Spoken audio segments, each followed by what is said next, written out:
Via de regra, os negócios são criados por uma razão puramente mercadológica.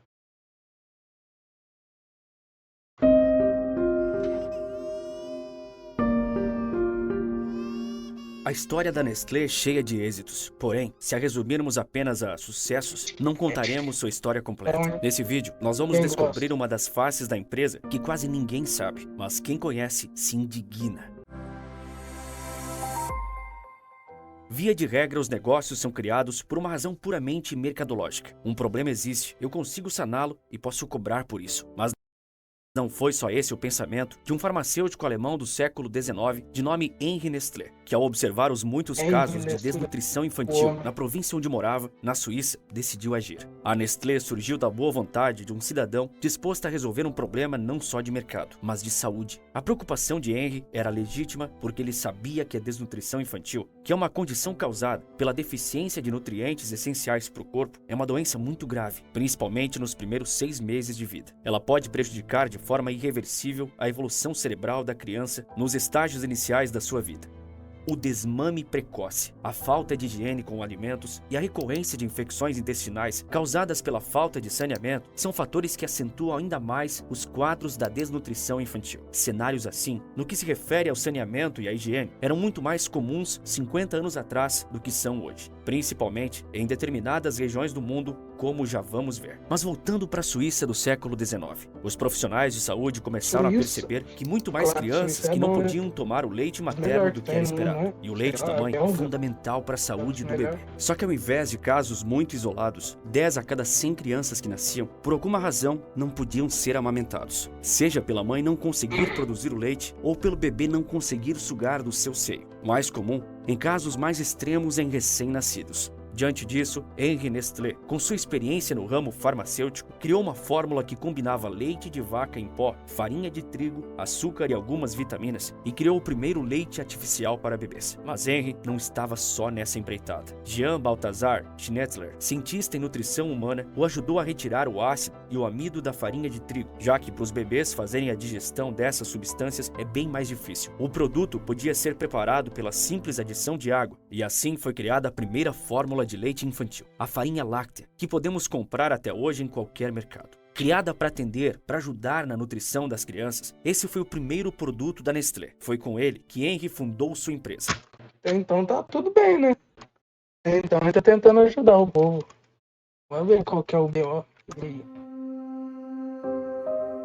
Que cuidava das Não crianças. demorou para que a farinha láctea Nestlé fosse vendida por toda a Europa. A essa altura, o sucesso da fórmula infantil de Henri já havia acarretado a criação da primeira fábrica da marca em 1866. Com os lucros, o fundador prezava pela boa higiene nas instalações da planta, de forma a garantir que as crianças recebessem um produto de qualidade e que não prejudicasse de forma alguma sua saúde. Aqui entra uma curiosidade. A palavra Nestlé significa ninho ou aninhar em várias línguas, como o alemão e o francês. Daí veio o icônico logotipo de um ninho com passarinhos. Henri Nestlé se via como se estivesse, de alguma forma, aninhando, acalentando as crianças, cuidando delas com seus produtos. Mal sabia ele o que sua própria empresa faria anos depois. Ele faleceu em 1890, já depois de ter vendido a Nestlé para seus sócios. Mas antes de se desfazer da companhia, Henri Nestlé tinha criado o leite condensado moça, que tinha inclusive sido essencial no desenvolvimento do chocolate ao leite. E o leite moça também foi o responsável pela primeira grande disputa da Nestlé, pois ela passou a competir com a Anglo-Swiss Milk Company, uma gigante da época. Mas a concorrência não durou muito, pois as duas companhias se fundiram em 1905. O período entre guerras marcou uma ascensão contínua da companhia, que apesar de estar diversificando seu portfólio, ainda focava em produtos alimentícios infantis, como o Pelargon e o fatídico Lactogen, do qual ainda vou falar muito. Após a Segunda Grande Guerra, todo mundo, incluindo a companhia, experimentaram uma prosperidade incrível, e os mais variados produtos alimentícios da Nestlé se tornaram cada vez mais os xodós do público. Afinal, era gostoso e prático, não há nada melhor.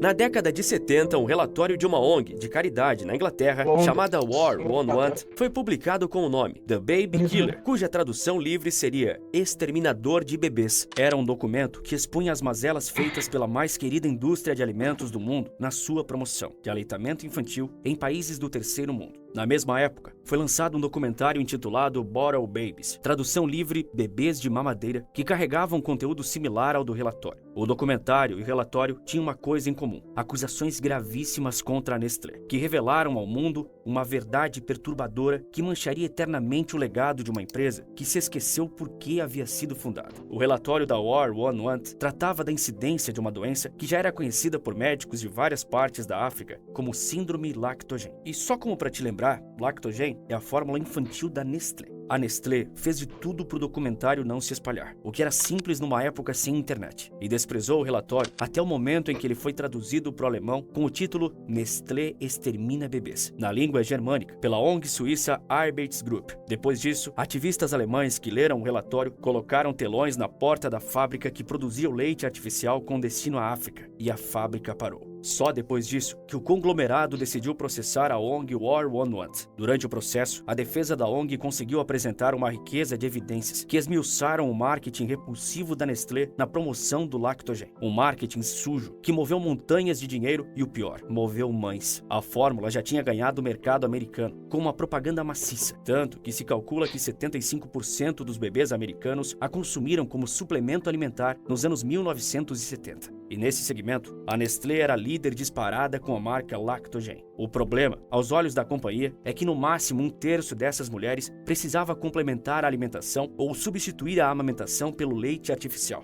Mas eles queriam muito mais público, muito mais dinheiro.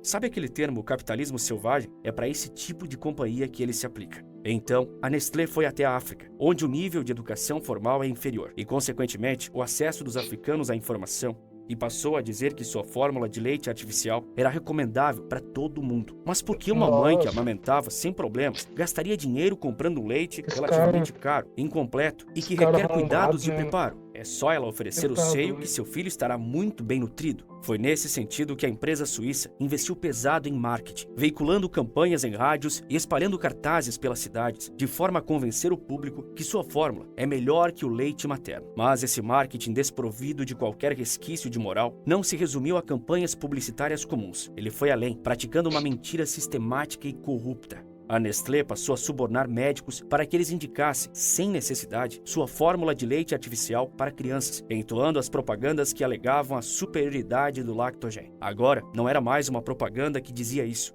mas seu próprio médico. Por que não confiar? Outra parte desse marketing nocivo consistia na contratação das chamadas Milk Nurses. Eram enfermeiras da rede pública de saúde para quem a Nestlé oferecia um alto salário para que fossem promotoras de vendas da marca, fazendo as mesmas alegações que os médicos. Usem lactogen, ele é o melhor para o seu filho. Mas não pense que essa tática suja da empresa se resumiu a isso. Ela também oferecia às mães, na saída das maternidades, latas de leite em pó da marca que durariam exatamente o tempo necessário para que o leite materno deixasse de ser produzido. Então, quando o bebê já tinha perdido a prática de sugar do seio materno e a mãe não produzia mais leite, só restava uma opção: continuar comprando a fórmula infantil. Milhares de mães de um continente devastado por pobreza, corrupção e descaso tinham a crença, baseada numa mentira corporativa, de que uma fórmula artificial produzida no primeiro mundo era um símbolo de saúde e até prosperidade. Mas foi justamente a empresa de um país de primeiro mundo que as arruinou ao mentir de forma descarada. O cineasta Peter Krieg, produtor do documentário Bebês de Mamadeira, afirmou que a companhia comprou, via doação eleitoral, o direito de fazer propagandas nos hospitais do Quênia. Assim, o Ministério da Saúde local, subornado, proibiu a afirmação nesses ambientes de que o leite materno é o melhor para o bebê. As mulheres africanas eram capazes de comprar no máximo 3 latas da fórmula por mês, o correspondente à metade da sua renda familiar. Comprometer uma parte tão grande de um dinheiro já curto mostra como essas mães genuinamente acreditavam estarem fazendo o melhor para os seus filhos. Novamente, as condições sociais ajudaram a piorar o problema. Essas mulheres não tinham ideia do que era esterilizar uma mamadeira. A maioria sequer sabia ler, e muitas das latas vinham com as instruções em francês ou alemão. Outras mulheres não tinham água limpa para fazer a esterilização da mamadeira várias vezes na semana, como recomendado. A água que elas mesmas bebiam era uma água barrenta. Era aquela água que elas esquentavam para utilizar, e com medidas de leite muito menores do que necessário para nutrir seus bebês, porque aquelas 3 latas tinham que durar um mês inteiro. A Nestlé sabia que estava forçando o consumo da sua fórmula de leite para lugares sem o mínimo de saneamento básico, com água imprópria para consumo, e não se importou. O clima quente também era um fator importante, uma vez que a mamadeira era costumeiramente preparada pela manhã e precisava durar ao longo de um dia inteiro fora da geladeira. Se você sabe um pouco de biologia, entende que isso era como dar boas-vindas à formação de uma cultura de bactérias, que encontravam pouca resistência ao adentrarem no sistema imunológico de uma criança subnutrida. Desnutridas, as crianças eram acometidas por desidratação, diarreia, vômito, erupções na pele e infecções nas orelhas e na garganta. Ainda no Quênia, foco do documentário Bebês de Mamadeira, chegavam cerca de 30 bebês com desidratação e diarreia por dia no hospital de Nairobi. O alarmante era, a cada 10 bebês, apenas um era alimentado por leite materno. Quando estas crianças chegavam, os médicos já sabiam, era a síndrome do lactogen. Sem os anticorpos, os bebês alimentados por fórmula artificial têm o dobro de chances de adoecer que um recém-nascido amamentado pela mãe. Existe documentação de que na Zâmbia, algumas mães colocaram...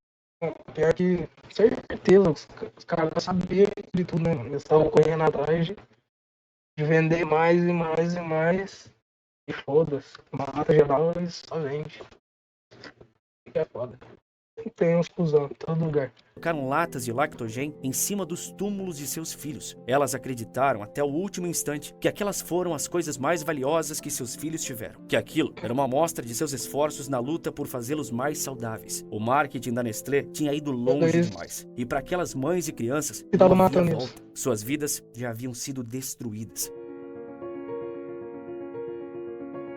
E quais foram as consequências desse escândalo? Como eu mencionei, a Nestlé processou a ONG suíça que produziu o documento do War on Want. A defesa da ONG apresentou uma infinidade de evidências de tudo que havia em seu relatório. Seu advogado, inclusive, comparou a doações da empresa nas saídas das maternidades à prática de traficantes de heroína. Eles administram ao novo cliente a primeira injeção do alucinógeno porque sabem que dali em diante a dependência já terá sido criada e o usuário voltará. Da mesma forma, o efeito da mamadeira foi irreversível. Inúmeros bebês perderam a vida com uma combinação de diarreia, marasmo, gastroenterite e estomatite, a síndrome de lactogen, segundo o testemunho de vários pediatras de Serra Leoa. Mas se você achou a acusação chocante, a defesa da Nestlé conseguiu exceder todos os limites. Um médico suíço, testemunhando a favor da companhia, alegou que a culpa pela morte daquelas crianças era, em suas palavras, dos governos de pretos analfabetos libertos, que fazem porcarias com leite da Nestlé sem providenciar antes água potável limpa. Ele completou dizendo que a estupidez das mães que tirou a vida dos filhos. No fim das contas... Nossa,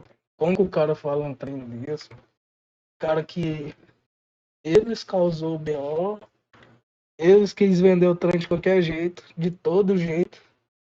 O cara lança essa, é foda. A Nestlé ganhou o processo e a War on Want ainda teve que pagar à empresa uma multa. O Senado dos Estados Unidos chegou a convocar executivos da Nestlé que admitiram saber de tudo o que acontecia, mas afirmaram que a empresa não tinha nenhuma responsabilidade sobre aquilo. Uma campanha de boicote mundial aconteceu contra a companhia naquela época e ainda é praticada em menor grau hoje. O episódio, que assustou o mundo, levou a Organização Mundial da Saúde a proibir qualquer tipo de propaganda que afirme que algum leite artificial seja melhor que o materno, além de banir a distribuição de amostras grátis de fórmulas infantis. Todas as mães do mundo querem o melhor para os seus filhos. Mesmo errando, elas erram acreditando que estão fazendo certo. Nenhuma dessas mulheres faria isso se não tivesse recebido uma exposição excessiva e hedionda à propaganda da fórmula de leite artificial décadas atrás. Hoje, mais de 50 anos após esse escândalo, a Nestlé é a maior empresa de bebidas e alimentos do mundo inteiro. O lucro tão ferozmente buscado foi obtido. Mas o que Henry pensaria sobre as atitudes vergonhosas que a empresa que leva seu nome tomou? E é triste vermos o que a pobreza e a falta de informação pode fazer com as pessoas. Essa, infelizmente, é a realidade de muitos brasileiros. Com a motivação de mudar isso que tenho esse canal. Consigo fazer tudo isso com o propósito